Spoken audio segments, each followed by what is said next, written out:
طبعا انتوا عارفين ان قناتنا للاكل الصيامي بس. لو اول مره تشوفي القناه اتمنى ان انت تلفي لفه كده وشوفي الفيديوهات اللي موجوده، يا رب تعجبك، ويا رب فكره القناه نفسها تعجبك ان هي الاكل الصيامي بس. هنعمل النهارده نوع صيامي حلو قوي، نوع كفته صيامي سهل وسريع ولذيذ وكلنا بنحبه وولادنا بيحبوه.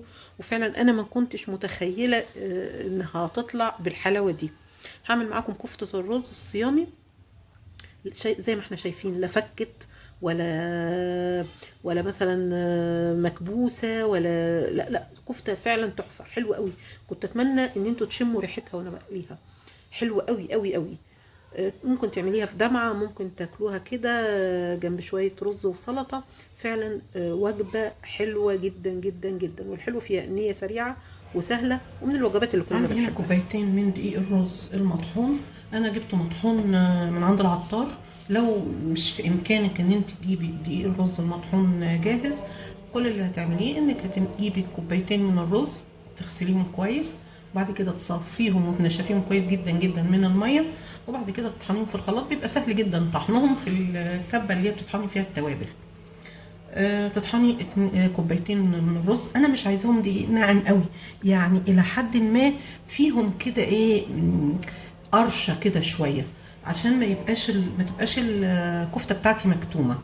تمام. يبقى هنا عندي ايه الكوبايتين من الرز، وعندي بقى الخضار بتاعي اللي هحطه للكفته بتاعتي. عندي هنا حزمه شبت على كزبره، عندي فلفل رومي، عندي بصلايه متوسطه، عندي حوالي 5 أو 6 فصوص من الثوم. نجهز بقى الخضار بتاعنا. اول حاجه هجيب الخضره بتاعتي وهقطعها. الى حد ما خلي فيه جزء من الساق. ليه؟ لان الساق دي بتبقى فيها كميه ميه كتيره، فانا مش هاخد اوراق بس، لا انا هاخد كمان معاها جزء من الساق. علشان ايه؟ انا محتاجه الميه دي هي اللي هتطري لي الكفته بتاعتي. اقطعها هي تقطيعه عشوائيه، لان كده كده ايه هتتفرم في الكبه. احطها بقى في الكبه بتاعتي.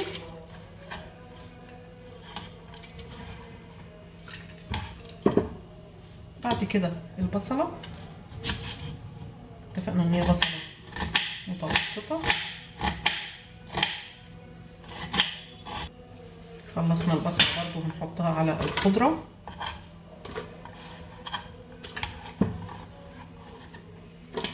هحط كمان الثوم. بعد كده اجيب الفلفل بتاعي،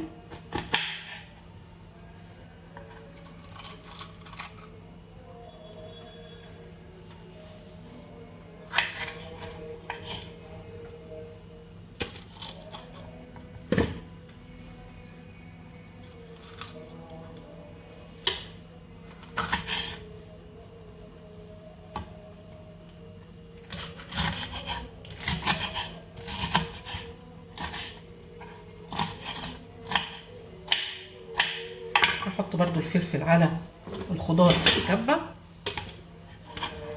كده كل الخضار بتاعي ابتدي اضربه في الكبه.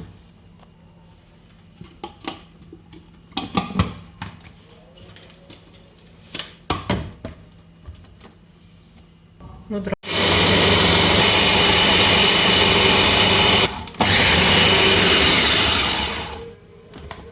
كده. اعتقد ان هي نعمت كويس، لازم ننعمها كويس.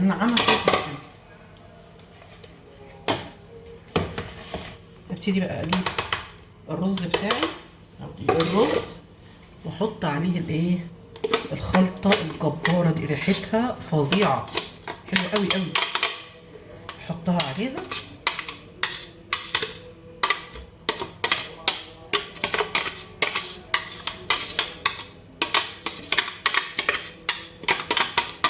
وبعد كده ايه، اعجنها بقى كويس،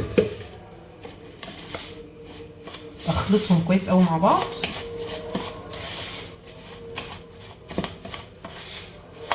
اخلطهم بالمعلقه، مش لان انا دلوقتي لسه ايه، هرجعهم تاني في الكبه واضربهم كويس قوي مع بعض، عشان ايه، كلهم يختلطوا، يبقى كانها يعني عجينه كده واحده.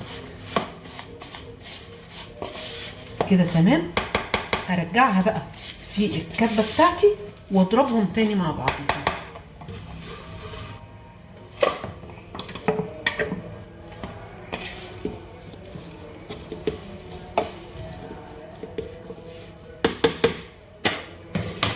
انا هحطها على مرتين عشان ايه ما تبقاش تقيله على الكبه.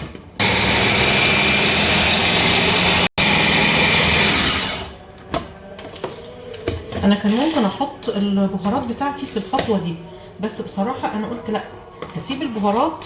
في حاجه من البهارات بقى يعني خلطه كده جباره هتديها طعم حلو قوي، قلت هسيب البهارات عشان اخلطها فيها كلها واعجنها كويس بقى بايدي. فايه البهارات لسه دورها جاي. اختلطت حلو جدا.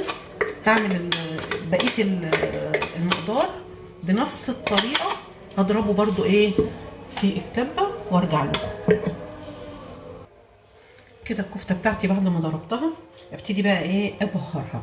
عندي ملح وفلفل وكمون. عندي كمان ايه، عندي مرقه خضار اللي هي المرقه الفوريه، او لو كانت مكعبات تضربيها مع الرز وانتي بتضربي الرز مع التتبيله في الكبه. بعد كده عندي هنا دي ايه تتبيله كفته، هاخد منها حوالي معلقه كبيره تديها طعم حلو قوي اللي هي بهارات الكفته. وعندي كمان بيكنج باودر او بيكربوناتو، دي هتخلي الكفته بتاعتك هشه كده ومفرغه من جوه مش مكتومه. تمام كده انا خلصت الايه التتبيله بتاعتي. ابتدي بقى ايه اعجنها كويس جدا. كده خلاص انا خلصت، اروح اغسل ايدي وبعدين نصبعها. انا جبت هنا زيت، ابل ايدي زيت وابتدي ان انا ايه زي كفته اللحمه العاديه وابتدي ان انا اصبعها. ايه مش هكبرها قوي.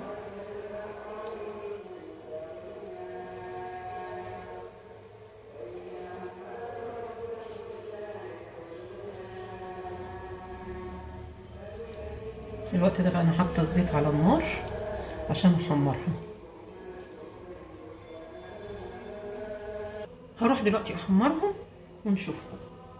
عندي بقى هنا زيت سخن على النار، هبتدي احط فيه الكفته بتاعتي وما احركهاش غير لما تبتدي تطفر فوق.